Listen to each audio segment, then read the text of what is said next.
Tout tourne autour de l'énergie.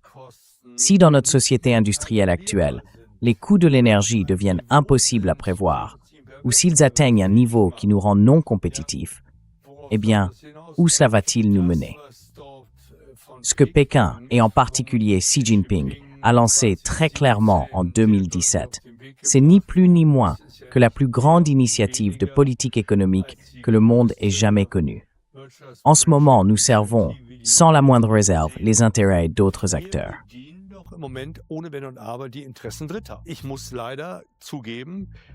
Je dois malheureusement admettre que les intérêts des États-Unis vont à l'encontre des intérêts allemands, surtout en ce qui concerne la Chine. En fait, notre politique suit, d'une certaine manière, celle des Américains. Il n'a donc aucun sens de se demander pourquoi les États-Unis devraient arrêter de faire ce qu'ils font.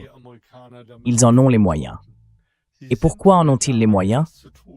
Tout simplement parce qu'ils le peuvent. Nous devons réparer le dialogue avec la Russie. Il est complètement détruit, à tous les niveaux. Et c'est là que se trouvent les bases d'un véritable avenir commun, économiquement fort et prometteur.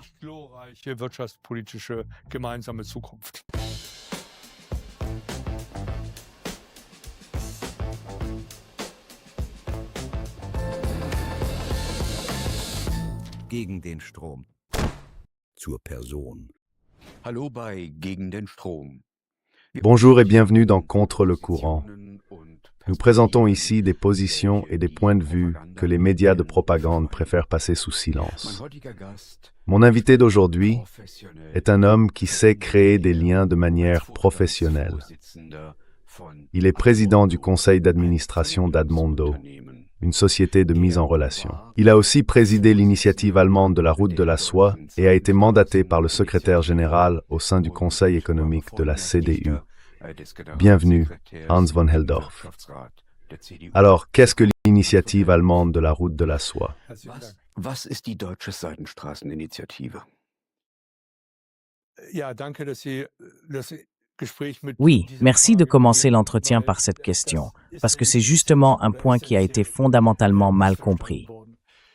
L'Association fédérale de l'initiative allemande de la route de la soie a été créée pour défendre les intérêts de l'économie allemande, qui est en grande partie tournée vers l'exportation dans les pays situés le long de la route de la soie.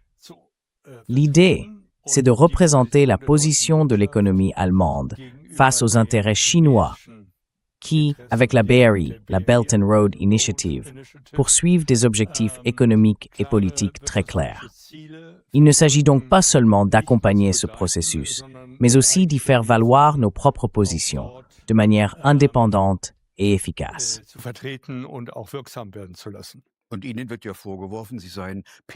On vous reproche d'être le lobbyiste de Pékin.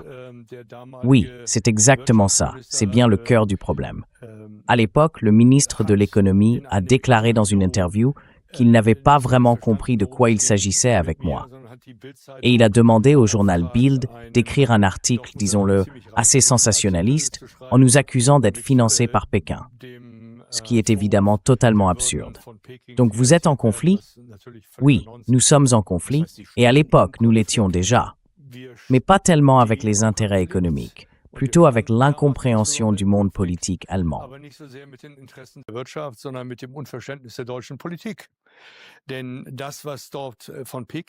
Ce que Pékin, et en particulier Xi Jinping, a lancé très clairement en 2017, c'est ni plus ni moins que la plus grande initiative de politique économique que le monde ait jamais connue.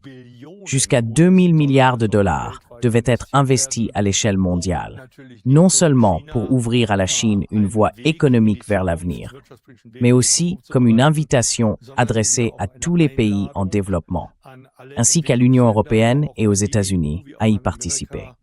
L'idée, comme je l'ai dit, c'était de tracer une voie économique mondiale à laquelle tout le monde pourrait prendre part.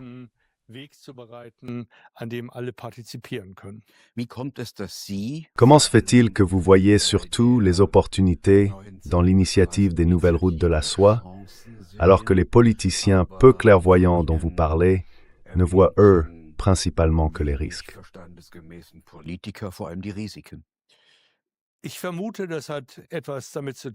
Je pense que ça a sans doute à voir avec ce que j'ai fait au sein et pour le Conseil économique de la CDU. J'ai eu chaque jour plusieurs échanges, des discussions approfondies avec des membres de direction, des conseils de surveillance, des dirigeants, des propriétaires et des propriétaires d'entreprises. On a parlé de leurs inquiétudes, mais aussi de leur stratégie pour rendre leur entreprise solide pour l'avenir. Et il faut bien le dire, l'économie allemande ne se résume qu'en partie à la grande industrie. La plus grande part de la performance économique vient du Mittelstand, des entreprises de taille moyenne. Et là, on peut le dire clairement, l'Allemagne est un pays de champions cachés, très tourné vers l'exportation. Donc, les entreprises de taille moyenne, celles qui avancent aussi bien en performance qu'en innovation. Exactement. C'est tout à fait ça. Ceux qui investissent beaucoup plus que la moyenne, qui voient leur chance dans l'innovation, mais aussi leur avenir sur les marchés d'exportation. Et ces marchés d'exportation sont essentiels pour l'Allemagne, tout comme ils le sont pour la Chine, parce que la Chine est aujourd'hui la deuxième économie mondiale en route pour devenir la première. Et surtout, c'est celle qui croît le plus vite, avec les plus grandes réserves de devises, donc aussi la plus grande marge de manœuvre à ce niveau-là. Et deux lieux jouent ici un rôle tout à fait particulier. Du port de Duisburg et le port de Hambourg. Pourquoi donc? Eh bien, ça a à voir avec la connexion terrestre eurasiatique, ou plutôt avec les nouvelles routes maritimes liées à l'initiative Belt and Road. Aujourd'hui déjà, une grande partie du transport de marchandises entre la Chine et l'Europe passe par voie terrestre, surtout par le rail, environ 20%. C'est 60% plus rapide que par la mer, mais aussi environ 60% moins cher que les autres moyens de transport. Le problème, c'est qu'il reste un goulet d'étranglement, celui de la ligne ferroviaire à Sens. Et puis ce trajet traverse de nombreux pays, avec toutes les démarches administratives que cela implique.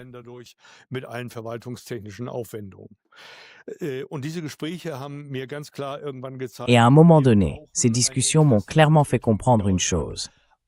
En Allemagne, il nous faut une représentation des intérêts en dehors des partis établis, pour faire avancer précisément cette idée et montrer à la politique allemande à quel point il est essentiel sur le plan économique comme géostratégique, non seulement pour l'Allemagne, mais pour toute l'Europe, d'avoir un lien plus étroit avec la Chine, compte tenu de l'évolution du monde.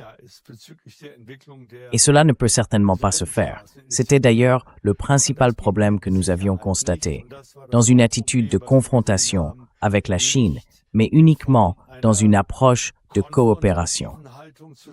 Là, nous avons vu qu'il restait encore beaucoup de travail d'explication à faire. Et dans les deux endroits, ça manquait souvent. Il y a eu des tensions quand les Chinois ont voulu investir dans le port de Hambourg, et à Duisburg aussi, il y a eu des débats.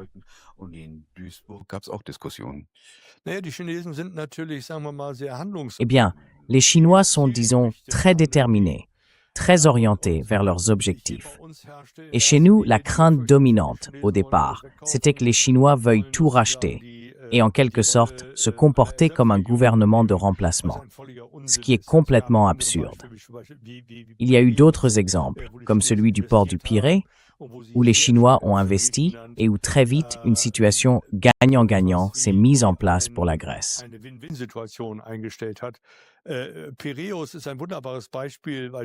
Le Pirée est un excellent exemple.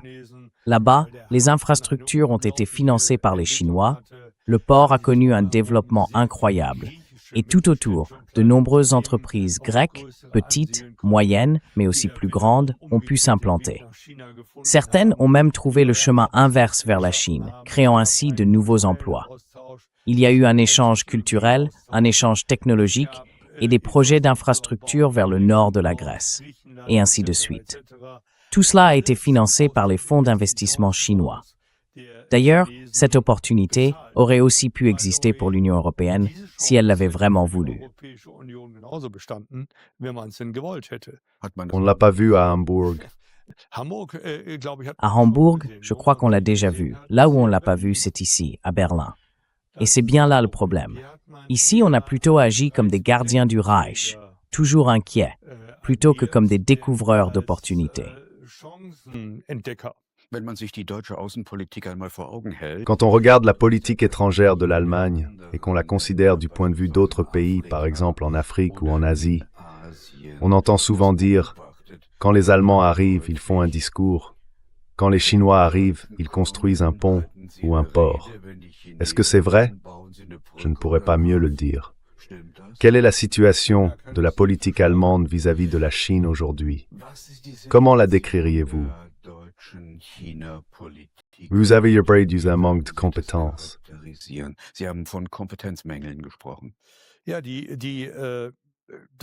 Oui, la politique allemande vis-à-vis de la Chine reste encore très axée sur la confrontation, malheureusement. Il faut le dire clairement. J'en ai déjà parlé tout à l'heure. Il s'agit de reconnaître les opportunités et de savoir les préserver. L'Allemagne, en tant que nation exportatrice, garde toujours une réputation incroyable en Asie. J'ai de bons contacts en Ouzbékistan. J'ai aussi de bons contacts au Kazakhstan. Quand on parle là-bas des compétences allemandes, on est souvent surpris de voir à quel point l'Allemagne y est encore respectée. Nous savons tous ce qu'il est advenu de la position de l'économie allemande dans le monde. Cela n'a plus rien à voir avec la situation d'il y a 10 ou 15 ans. Nous avons perdu du terrain.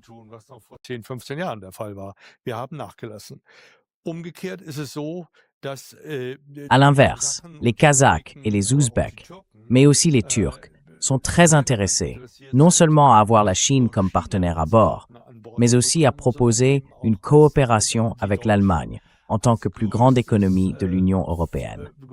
On continue à faire confiance à leur objectivité et moins à une volonté d'exercer une influence politique, ce qu'on reproche beaucoup plus facilement aux Chinois. Et c'est sans doute vrai parce qu'au fond, les Chinois ont naturellement intérêt à ce que leurs investissements soient rentables sur le long terme.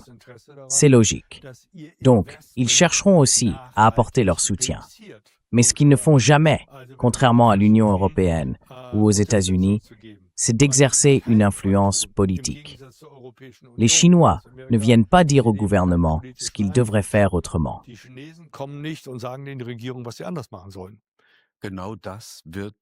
C'est exactement ce qu'on vous reproche souvent dans les milieux politiques à Berlin.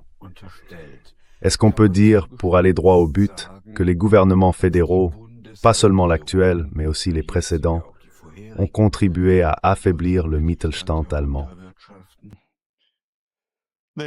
Eh bien, pour ça, je vais être un peu sarcastique, il faudrait quand même comprendre un minimum à l'économie.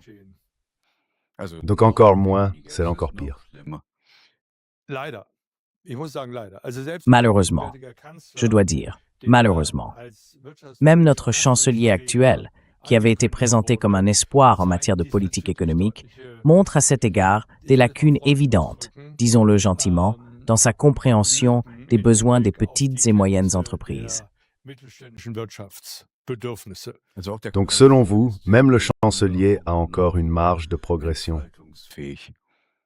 Ja, was aber wiederum natürlich eine Lernwilligkeit voraussetzt. Und wie weit das jetzt gegeben ist, kann ich nicht beurteilen. Will ich auch nicht. Aber man muss auch sehen, auch ein Kanzler ist in Deutschland natürlich nicht alleine handlungsfähig. Er hat eine Koalition. Sein Kabinett setzt sich aus Ministern zusammen mit sehr unterschiedlichen Motivationen und Bildungsständen und auch sehr unterschiedlichen kulturellen Hintergründen. Das alles gilt es einigermaßen zu harmonisieren. Wir haben d'une certaine manière, harmonisé. Dans la politique de la République fédérale, nous avons rarement eu des personnes capables de faire cela. 3 noms me viennent à l'esprit: Adenauer, Schmidt et, cela va peut-être vous surprendre, bien que je sois membre de la CDU, aussi Gerhard Schröder. Ce sont des hommes, des chanceliers, qui ont su former des gouvernements de spécialistes et gouverner avec eux. Et cela s'est clairement vu à l'époque. Gerhard Schröder hat deutlich gemacht, Monsieur Schröder a clairement dit dans le Berliner Zeitung qu'il s'inquiétait pour le pays, à la fois pour la politique étrangère, donc la confrontation avec la Russie, mais aussi pour la cohésion sociale et l'évolution de l'économie à l'intérieur. Est-ce que vous partagez ce point de vue? Nach innen betrifft. Würden Sie dem zustimmen? Unbedingt. Ja, mir fällt im Moment nicht ein, wo Absolument. wir sprechen. Je ne vois vraiment pas sur quel point je pourrais être en désaccord. C'est bien comme ça. Vous savez, le débat sur l'Allemagne qui se supprime elle-même n'est pas nouveau. Il a déjà eu lieu, il y a un peu plus de 20 ans, avec le livre de Sarrazin. Et il faut bien reconnaître, malheureusement, que sur beaucoup d'aspects, il avait raison, quand on regarde où nous en sommes aujourd'hui. Mais revenons au sujet principal. L'avenir de l'Allemagne dépend, bien sûr, du maintien du marché intérieur, d'un côté. Mais ce marché intérieur ne fonctionne que si nous continuons à jouer un rôle à l'exportation et à rester compétitifs.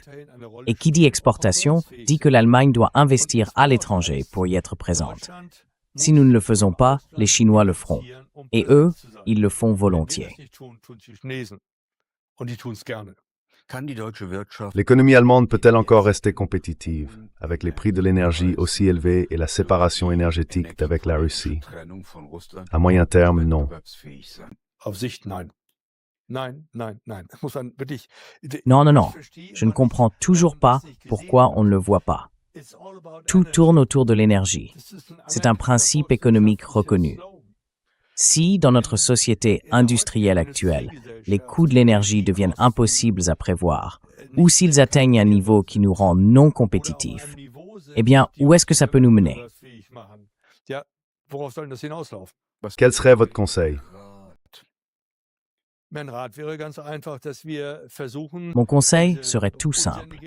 Essayons de ramener cette confrontation absurde avec l'Est, surtout avec la Russie, à un niveau où un dialogue économique et politique soit au moins possible. En ce moment, nous servons sans la moindre réserve les intérêts de tiers. Nous ne défendons même plus les intérêts allemands. Ce sont les intérêts des États-Unis. Oui, avant tout, les intérêts des États-Unis. Et je dois malheureusement reconnaître que ces intérêts-là vont à l'encontre des intérêts allemands, notamment vis-à-vis de la Chine. En somme, notre politique suit celle des Américains. Et ça ne peut pas bien finir. Das kann nicht gut sein. Also wir sind Nous sommes des suiveurs, oder wie ou, comme Donald Trump l'a dit, des lèche-culs. Arschküsse. Das ist zwar C'est certes très fort, mais aussi très imagé, et pas forcément facile à contredire. Nun hat der frühere En 2023, l'ancien ministre des Affaires étrangères, Heiko Maas, a présenté une nouvelle stratégie pour la Chine. Il l'a fait dans les locaux de la fondation Körber. Comment évaluez-vous cette nouvelle stratégie vis-à-vis de la Chine? bewerten Sie diese neue China-Strategie? Das kann ich gar nicht bewerten. Je ne peux pas vraiment juger ça, parce que c'est purement conflictuel. Où est-ce que ça veut mener, au juste? Ça correspond à tout ce que j'ai déjà évoqué dans notre entretien. Pour moi, ce n'est pas une stratégie, c'est une expression d'hybris en politique économique et d'impuissance en politique étrangère. Das heißt, die Ça veut dire que la stratégie sur la Chine qu'on a proposée, c'est en fait une stratégie contre la Chine. Anti-China-Strategie. Natürlich.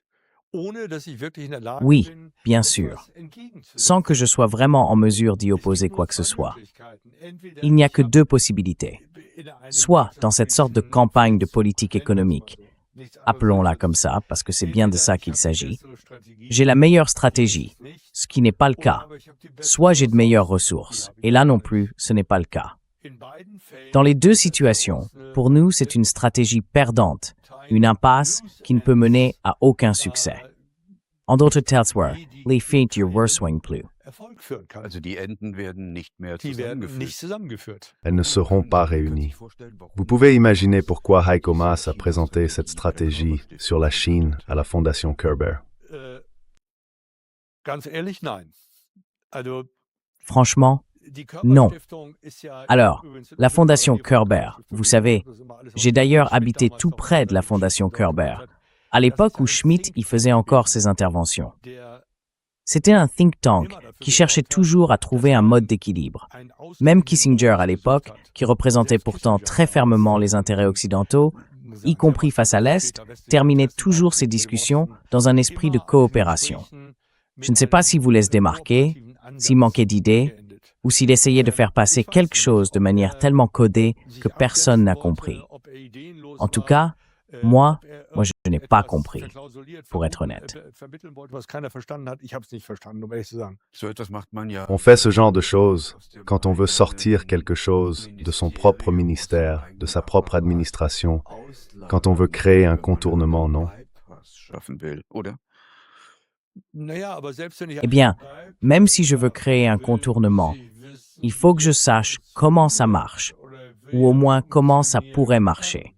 Et ça, je ne l'ai jamais vu chez Heiko Maas, pendant toutes ces années comme ministre des Affaires étrangères. Est-ce que c'est une tentative, peut-être aussi par impuissance, d'intégrer plus fortement les intérêts transatlantiques dans cette stratégie vis-à-vis de la Chine? C'est la seule raison qui me vient à l'esprit. Il essaie, en quelque sorte, de compenser son impuissance en renforçant l'alliance avec les États-Unis. Je ne vois vraiment pas d'autre explication.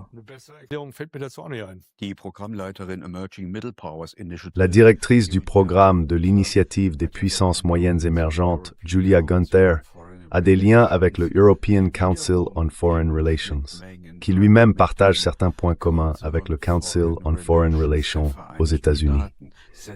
Est-ce que tout cela s'articule de cette manière? Bien sûr. Est-ce que cela a un rapport avec le fait qu'en 2011 et dans les années qui ont suivi, le président américain de l'époque, Barack Obama, a poursuivi ce qu'on appelait le pivot vers l'Asie? Une nouvelle orientation vers l'Asie, une redéfinition géostratégique de la puissance hégémonique de Washington.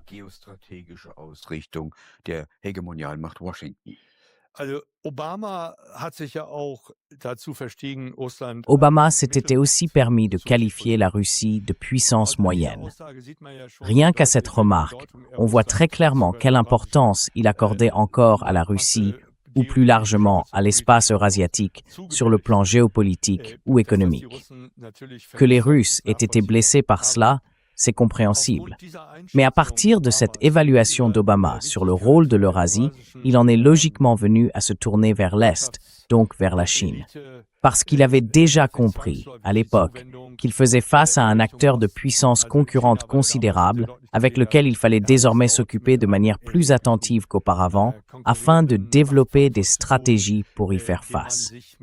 Cela dit, il faut reconnaître qu'à la différence de Trump, la politique d'Obama n'a jamais été clairement conflictuelle.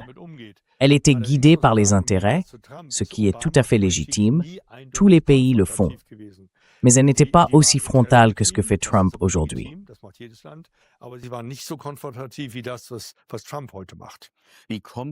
Comment se fait-il que les Américains tournent de plus en plus leur regard vers la Chine et que ça soit perçu ici comme une stratégie anti-chinoise?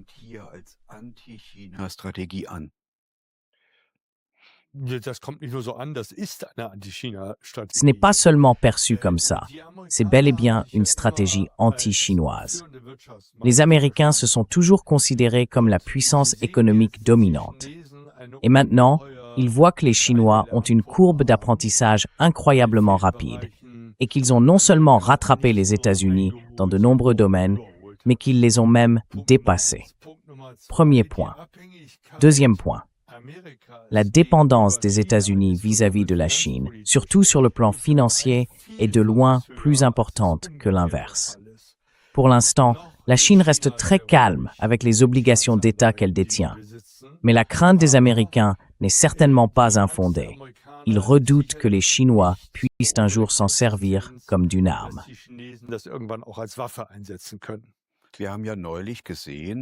On a vu récemment, dans le contexte de l'enlèvement du président vénézuélien Maduro par Trump vers les États-Unis, mené par des forces spéciales américaines, que Pékin a publié un court communiqué disant « Nous allons réexaminer nos avoirs en obligations d'État américaines ». Comment évaluez-vous cela? überprüfen. Richtig. Wie bewerten Sie das? Ja, das ist eine klare erste Reaktion. Ich meine, man muss doch einfach mal C'est die une Rolle des première Venezuela réaction très claire. sehen als Je veux dire, Energielieferant. il faut quand même regarder le rôle du Venezuela comme fournisseur d'énergie pour la Chine. Ce rôle disparaît, tout simplement. Et la Chine, d'un point de vue énergétique, s'est retrouvée avec cette attaque, on ne peut pas vraiment l'appeler autrement, complètement prise de court. Les États-Unis ont ainsi montré très clairement à la Chine qu'il existe aussi dans l'autre sens des dépendances auxquelles elle ne peut pas échapper. C'est donc une réaction compréhensible. Mais pour moi, pour l'instant, c'est avant tout un signal, rien de plus. Il n'y a pas encore eu de mise en œuvre concrète qui aurait des conséquences monétaires importantes. En tout cas, pas jusqu'à aujourd'hui. Est-ce que Pékin tient Washington par la main à cause de l'accumulation de bons du Trésor américain? Oui, je le verrai comme ça. Parce que pourrait-il se passer? Was könnte passieren? Eh bien, une chose est claire. Si la Chine les matérialise, autrement dit, si elle les met sur le marché, le dollar va forcément plier. Et du coup, la crédibilité du dollar va encore en souffrir, ce qui obligera les États-Unis à relancer leur bonne vieille planche à billets pour compenser. Et ça, évidemment, aura des répercussions sur la situation financière mondiale.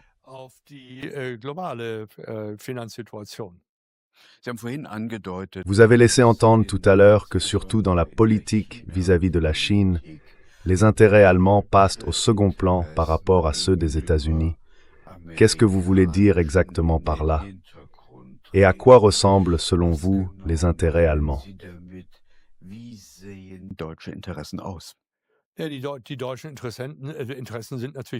Les intérêts de l'Allemagne sont évidemment multiples. Ils sont d'ordre économique, de sécurité, culturel aussi, et surtout, ils visent à jouer un rôle dans une politique mondiale fondée sur des règles, un rôle que nous sommes capables d'assumer. Ce qui se passe aujourd'hui, c'est que les États-Unis demandent non seulement à l'Europe, mais surtout à l'Allemagne, de prendre une part de plus en plus grande pour défendre leurs propres intérêts, précisément dans les domaines que je viens d'évoquer.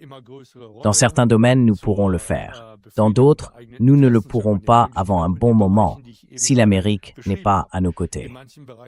Et c'est là, au plus tard à ce point-là, que les intérêts communs ne commencent pas seulement à diverger, mais cessent aussi d'exister vraiment, et qu'il faut réfléchir ensemble à ce que cela signifie. Mais sous l'égide du président actuel, tout cela risque de rester au fond un produit politique. Pourquoi les élites allemandes ont-elles subordonné leurs propres intérêts, les intérêts nationaux de l'Allemagne, à ceux des États-Unis?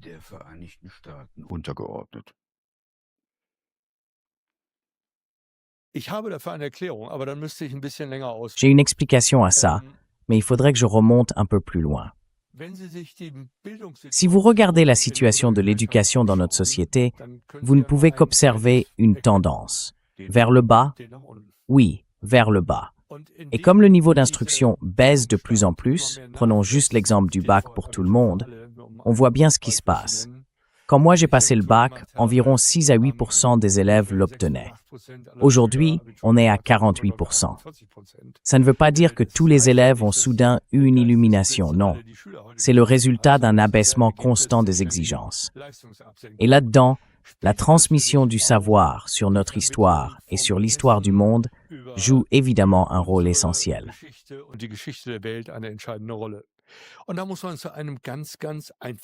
Et là, on doit en tirer une conclusion toute simple, vraiment très simple.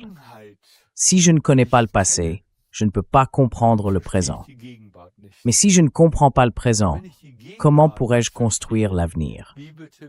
Et ça, évidemment, ça ne vaut pas seulement pour la jeunesse d'aujourd'hui, mais aussi pour la génération actuelle de responsables politiques, et encore plus pour celle qui viendra après. C'est d'ailleurs quelque chose qui m'inquiète particulièrement, parce qu'il ne faudrait pas grand-chose pour redresser la barre. Ce n'est pas une question d'argent, c'est une question de volonté politique. Rien de plus.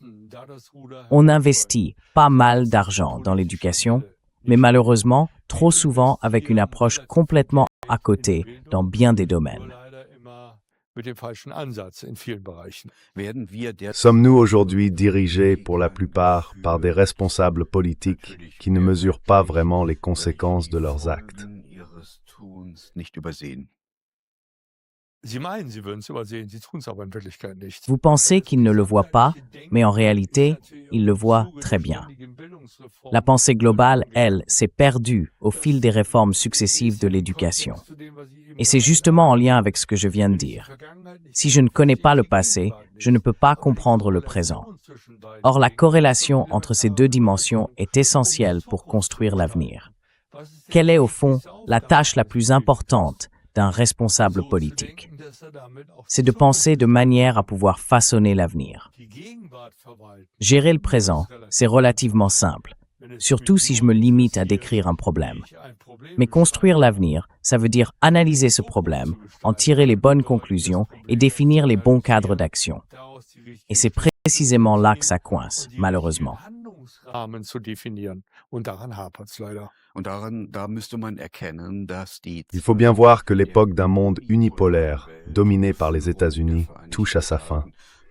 Nous avançons vers un monde multipolaire, avec plusieurs centres de pouvoir. C'est d'ailleurs quelque chose que l'équipe Trump avait aussi reconnu et accepté.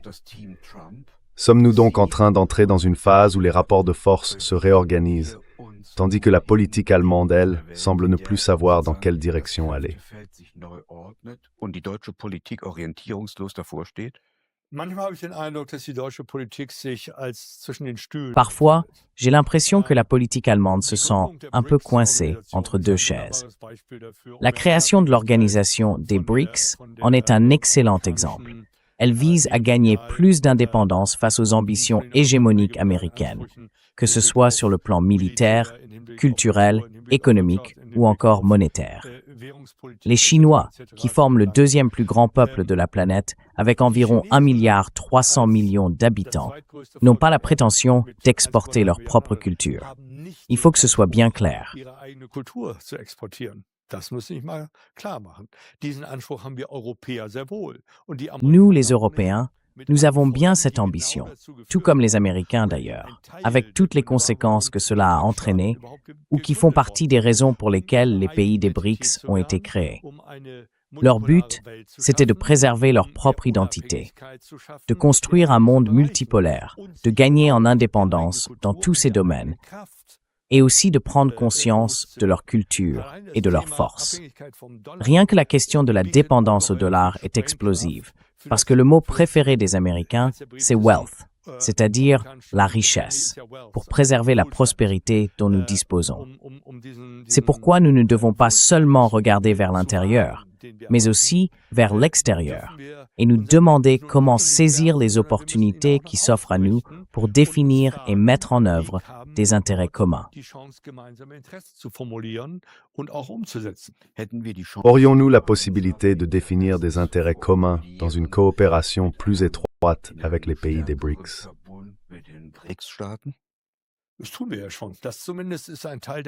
Mais c'est déjà ce que nous faisons. C'est au moins une partie de la prise de conscience. Oui, nous le faisons déjà. Pensez simplement aux nouveaux accords avec l'Inde ou avec le Brésil et d'autres pays.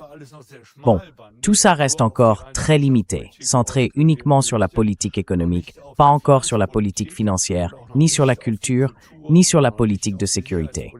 Mais ce sont des débuts. Et si ça fonctionne, il sera beaucoup plus facile à l'avenir d'étendre le dialogue vers d'autres domaines autour d'intérêts communs. Pékin affirme désormais que le renminbi devrait aussi être reconnu comme monnaie de réserve mondiale. Qu'en pensez-vous? Beaucoup. Parce qu'en tant qu'économie européenne, on devient en fait plus indépendante des fluctuations du dollar et des risques qui y sont liés. Car une chose est claire, l'Amérique est terriblement endettée.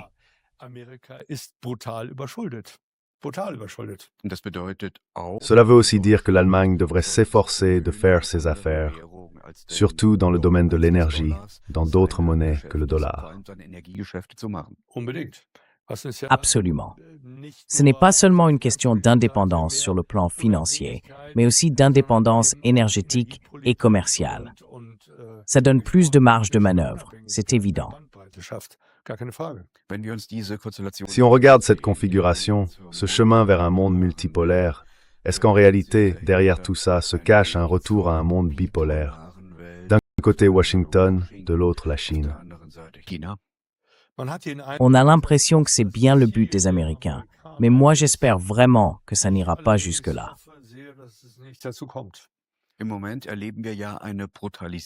En ce moment, on assiste clairement à une brutalisation de la politique étrangère. Nous avions le droit international, mais le droit international, c'est du passé. Il a été remplacé par ce qu'on appelle l'ordre fondé sur des règles. Pourtant, le porte-parole adjoint de la Maison-Blanche a déclaré récemment « Nous faisons ce que nous pouvons. Nous n'avons pas besoin du droit international. Nous avons des intérêts. » Comment voyez-vous cela? Est-ce une sorte de dérive des mœurs diplomatiques, un retour à une forme de barbarie géopolitique?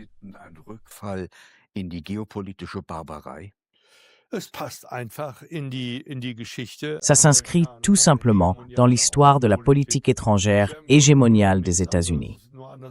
Au fond, ce n'est rien d'autre. C'est juste formulé autrement. Ils l'ont toujours fait. Sur le plan militaire et politique, sur le plan géostratégique, économique, financier. Les Américains ont toujours poursuivi le même objectif. America First. Peut-être qu'ils ne l'ont pas toujours appelé comme ça, mais ils l'ont toujours appliqué ainsi. Ce n'est pas nouveau. Ça ne devrait pas nous surprendre. Ce qui me surprend, en revanche, c'est que l'Europe ne se soit pas réveillée plus tôt, qu'elle n'ait pas compris plus vite à quel point il est essentiel de développer ses propres stratégies indépendantes pour enfin mettre en pratique ce qu'elle apprend aujourd'hui à ses dépens, formuler une politique autonome qui défende ses propres intérêts, indépendamment des États-Unis.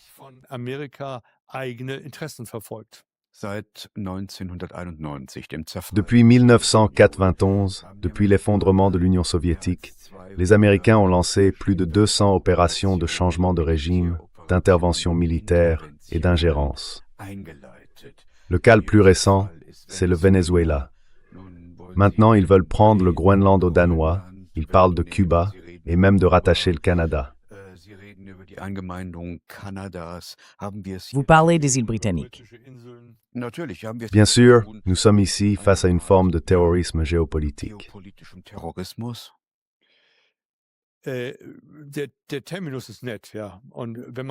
Le terme est sympa.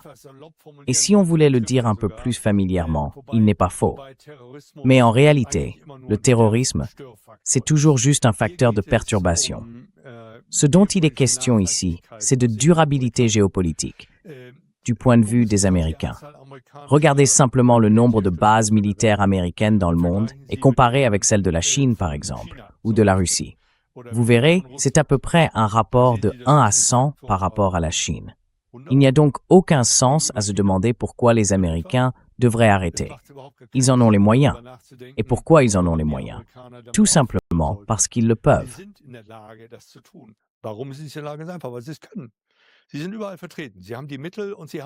Ils sont présents partout. Ils ont les moyens et ils ont la volonté. Et ils ont aussi la tradition, l'histoire. On revient donc à ce point. Celui qui ne connaît pas le passé ne peut pas comprendre le présent, ni le prolonger de façon linéaire vers l'avenir. Pourquoi? Parce que jusqu'à présent, personne n'a pu les en empêcher. Même Poutine n'y arrivera pas, même s'il agite la menace nucléaire. Fait intéressant, les Chinois, eux, ne le font pas. Les Chinois essaient seulement de remettre la main sur Taïwan. Mais ça, c'est un autre sujet. En revanche, les Américains, eux, sont nettement moins réservés que le reste du monde sur ce plan-là.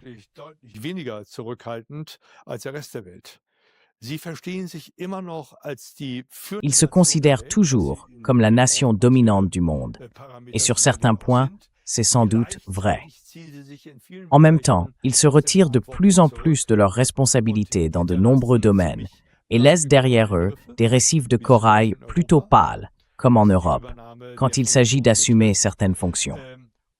Et puis, ils revendiquent de nouveaux champs d'action, disons géopolitiques et presque terroristes, qu'ils veulent occuper pour, soi-disant, y instaurer durablement la stabilité.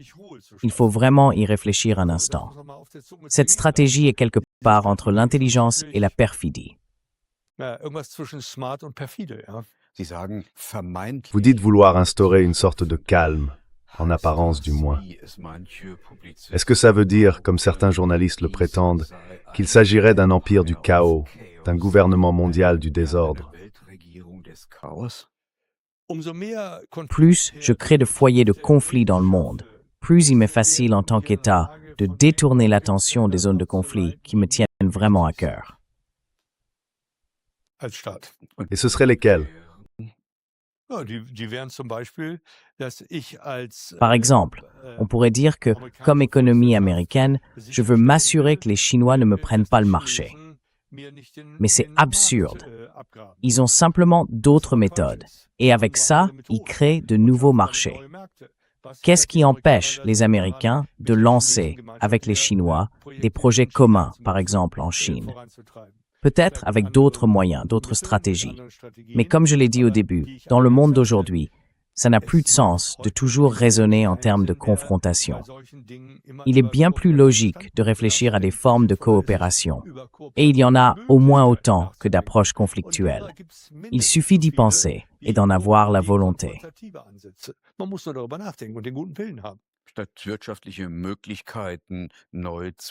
Au lieu de repenser les opportunités économiques, les Américains ont en réalité encerclé la Russie et la Chine avec des partenaires militaires. Donc cet encerclement dont vous parlez à l'instant, il est bien réel.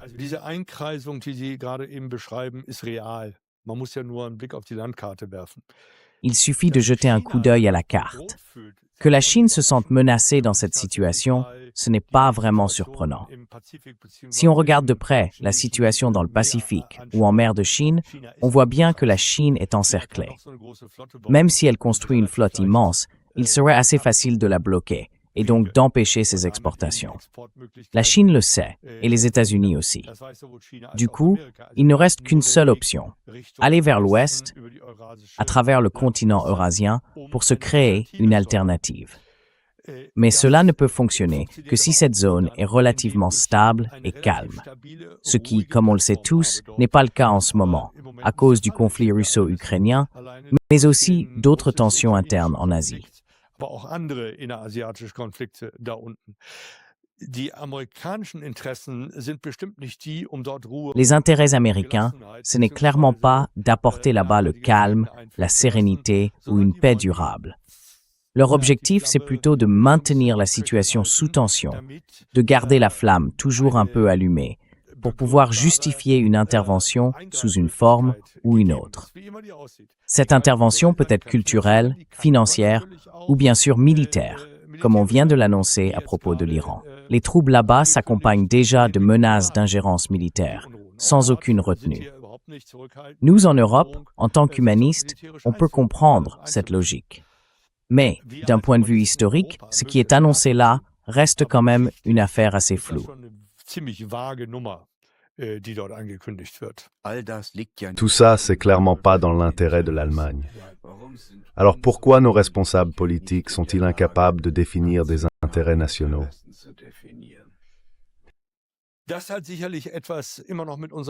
Cela a sans doute encore à voir avec notre histoire jusqu'en 1945. Mais c'est aussi lié au fait qu'en Europe, nous restons encore pas mal tenus en laisse sur le plan de la politique étrangère. Là aussi, il existe des ambitions régionales qu'on ne nomme pas vraiment comme telles, mais qui sont bien présentes. Pensez simplement aux ambitions de la France. Pensez à celles du Royaume-Uni. En Europe, ces deux pays veulent toujours rester des puissances de premier plan, même si le Royaume-Uni ne fait plus partie de l'Union européenne. Et dans ce contexte, la politique étrangère allemande reste étroitement contrôlée et dirigée, sous couvert de coordination. Cela fait qu'une politique étrangère vraiment souveraine de l'Allemagne n'est tout simplement pas possible. Helmut Schmidt a un jour, dans un accès de colère, déclaré « La politique étrangère allemande se décide encore à Bonn et pas à Washington ». C'était une belle ambition, oui. Mais ça, c'est complètement perdu maintenant, non? Oui, passons donc au deuxième point. Il faut évidemment des personnalités capables d'imposer ce genre de décision. Et le dernier, je dois le redire, qu'il a fait avec autant de clarté et d'assurance, c'était Schröder. À l'époque, il avait dit très clairement, cette absurdité avec l'Irak, on n'y participera pas. Et vous, comment vous évalueriez ça? C'est juste ou c'est faux? À l'époque, j'ai pensé que c'était la bonne décision, et je le pense toujours aujourd'hui. Quels sont selon vous nos intérêts nationaux? Et que devons-nous faire en politique étrangère, surtout vis-à-vis de la Chine? Alors, il faut d'abord réparer le dialogue avec la Russie, littéralement le réparer, parce qu'il est détruit, à tous les niveaux. C'est le premier point, parce que c'est là que se trouvent les sources d'un véritable avenir économique commun, prospère et prometteur.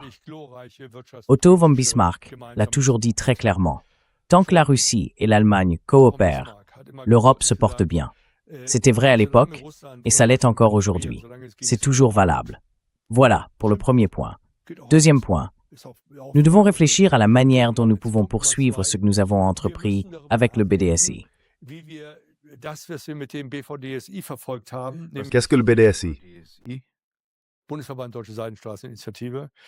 L'Association fédérale de l'initiative allemande de la nouvelle route de la soie. L'idée que nous avons suivie, c'est d'adopter une approche coopérative, travailler avec la Chine pour définir ensemble des projets et permettre à l'économie allemande de préserver et de saisir les opportunités dans les pays situés le long de la route de la soie, là où la Chine est active. Troisièmement, il faut regarder où se trouvent nos marchés d'avenir. Et ces marchés ne sont pas seulement à l'Est, ils se trouvent aussi en Afrique et aussi en Amérique du Sud. Je dis simplement aujourd'hui, le Mercosur, c'est déjà un bon premier pas.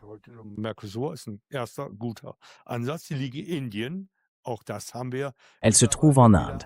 Ça aussi, nous l'avons désormais accepté. Mais il faut bien dire que même à l'intérieur de l'Europe, l'Allemagne doit défendre sa propre position. Pas seulement celle du pays qui paie le plus, mais aussi celle d'un pays qui a droit au soutien de l'Europe pour retrouver certaines positions que nous avons déjà occupées. Parce que la place que nous avions au sein de l'Union européenne ne profitait pas qu'à l'Allemagne, elle profitait toujours à l'Europe tout entière. Et c'est là qu'il faut qu'on revienne.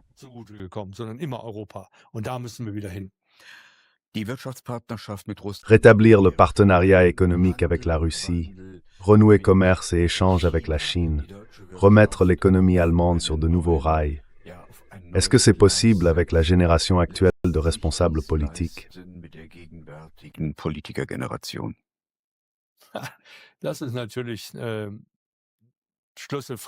C'est évidemment une question clé, et honnêtement, je n'ose pas vraiment y répondre. Je vois des manques dans plus de domaines que je ne le voudrais, mais je vois aussi des signes d'apprentissage.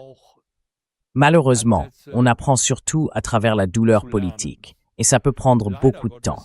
Et même quand on a compris ce qu'il faut changer, la situation ne se transforme pas d'un claquement de doigts. Tout ça demande du temps. La vraie question, ce n'est pas si nous devons apprendre, mais quand nous allons commencer à tirer les leçons de ce que nous avons appris. Et là, comme je l'ai déjà dit, je vois les premiers signes encourageants avec l'accord du Mercosur, mais aussi avec celui de l'Inde. J'espère que cette fois, on comprendra enfin, non seulement en Allemagne, mais aussi en Europe, qu'il faut continuer dans cette direction.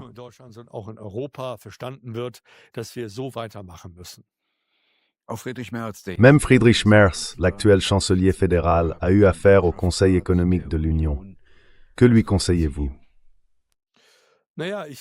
Eh bien, je lui conseille vraiment de ne pas se contenter d'intensifier le dialogue avec le monde économique par l'intermédiaire de sa ministre de l'économie, mais d'avoir lui-même, régulièrement, des échanges très approfondis et critiques avec les PME et avec les acteurs économiques. Est-ce que Merz devrait aller à Moscou? Je n'aurais rien contre le fait qu'un dialogue reprenne au plus haut niveau. Mais pour l'instant, je ne pense pas qu'il soit judicieux de le faire officiellement. Ce serait clairement trop tôt et ce ne serait pas la bonne stratégie.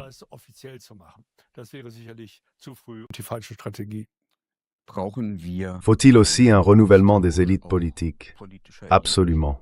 Et comment peut-on le mettre en scène?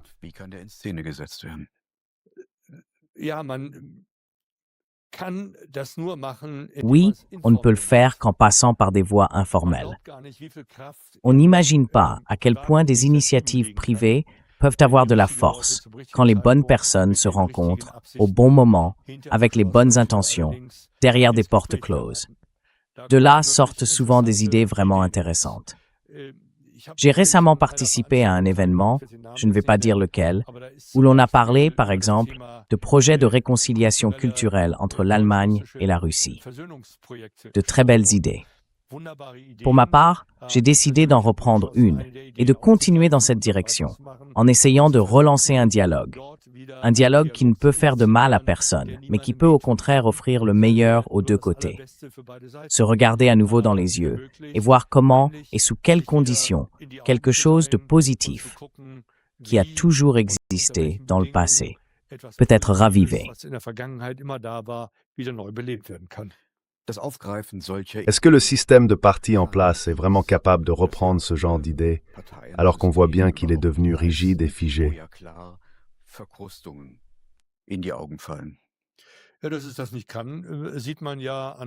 Oui, on voit bien que ce n'est pas possible si on regarde les changements des dernières décennies.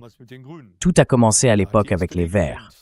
Le SPD, à ce moment-là, a un peu dormi, disons, face à l'encroûtement du système. Aujourd'hui, on voit les succès de l'AfD.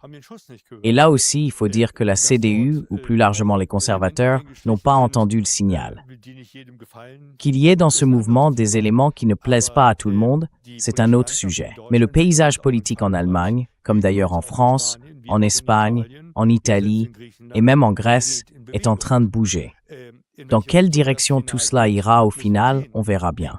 Cela dépendra beaucoup de l'intérêt politique des électeurs.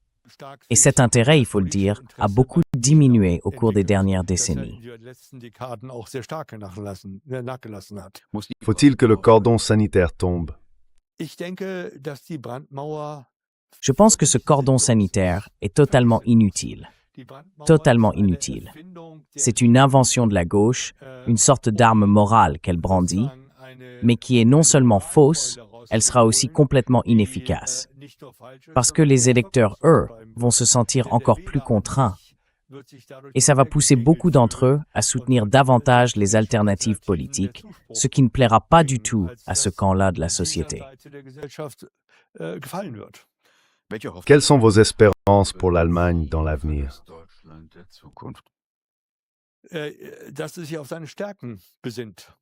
Qu'il se recentre sur ses forces.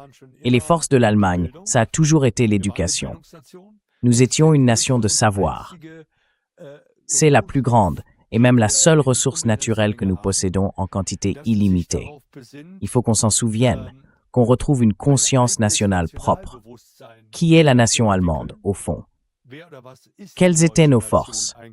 Nos faiblesses, on nous les rappelle tous les jours. Tout le monde les connaît.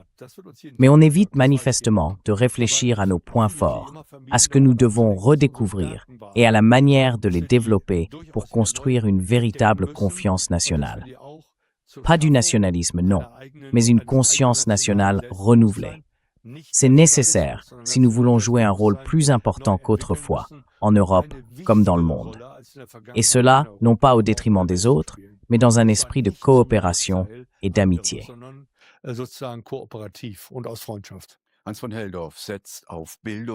Von Helldorf mise sur l'éducation et sur une formulation claire des intérêts nationaux allemands.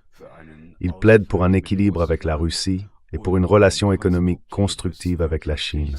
Ici, dans Contre le courant, nous vous présentons des positions et des perspectives que les médias de propagande passent sous silence. Musique. Propagandamedien verschweigen.